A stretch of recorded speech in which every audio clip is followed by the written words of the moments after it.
Dans les étapes précédentes, nous nous sommes fixés une vision, avons envisagé des chemins pour y parvenir et des repères de changement tout au long de ces chemins. Mais la réalité du parcours accompli se révélera toujours un peu différente de ce que vous aurez envisagé. C'est pourquoi il faudra régulièrement faire le point pour voir ce qui change réellement ou pas. C'est ce qu'on appelle le suivi des changements. Moi-même, je pense que je diabolisais, entre guillemets, un petit peu cette étape-là. Le dispositif de suivi-évaluation, quelque part, on l'a élaboré sans même savoir qu'on était en train de le faire. À intervalles réguliers, le suivi des changements doit permettre de répondre à 3 séries de questions. Premièrement, quels changements se sont réellement produits depuis la dernière fois ? Est-ce que ça correspond aux repères de changement que nous avions envisagés? Où nous situons-nous par rapport à la vision? Deuxièmement, qu'est-ce qui peut expliquer ces changements ou l'absence de changements? Qu'est-ce qui les a favorisés ou freinés? Et en particulier, en quoi mon action a été utile? Troisièmement, qu'est-ce que tout cela m'apprend? Comment améliorer mon action? Comment ajuster les chemins de changement?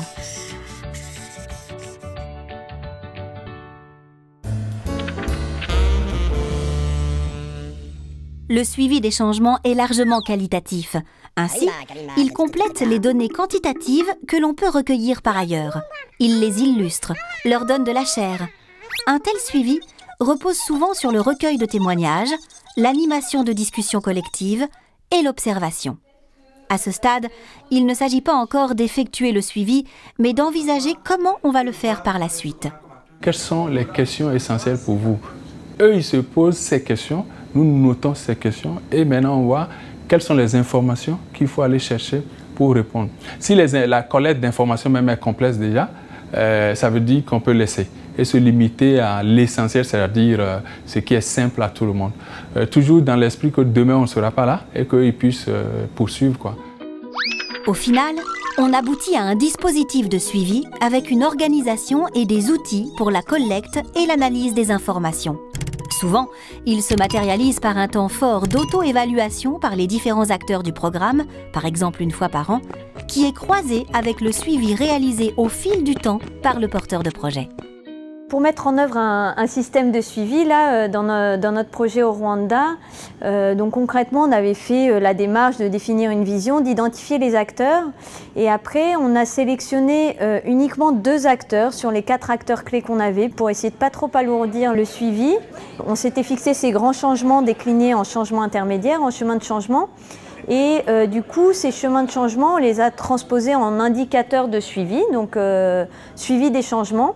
Pour chaque indicateur de changement, qu'on appelle des marqueurs de progrès, on a essayé de mettre une notation, en fait, ça va de 0 à 4.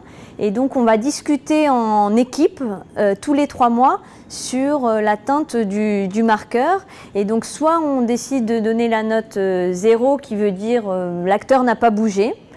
1, c'est l'acteur a émis le souhait de bouger, mais il n'a pas encore fait, mais il commence à l'énoncer, en fait, à le formuler. Le 3e niveau, c'est il formule justement des actions concrètes pour bouger et ensuite il bouge réellement avec l'appui du projet. Et dernier niveau, on va dire optimum, c'est l'acteur bouge en ce sens de façon autonome, sans l'appui du projet. Tout l'enjeu est de faire en sorte que le suivi des changements s'intègre au maximum dans le dispositif de pilotage du programme déjà existant. Il doit être aussi léger que possible, le mieux étant l'ennemi du bien. Plus il sera simple et collectif, plus il aura de chances de fonctionner durablement. Je vais demander de ne pas être trop ambitieux. S'ils sont en début d'acquisition d'une telle approche, ils peuvent vraiment faire l'exercice sur une dimension assez réduite, de ne pas chercher à vraiment tout prendre en compte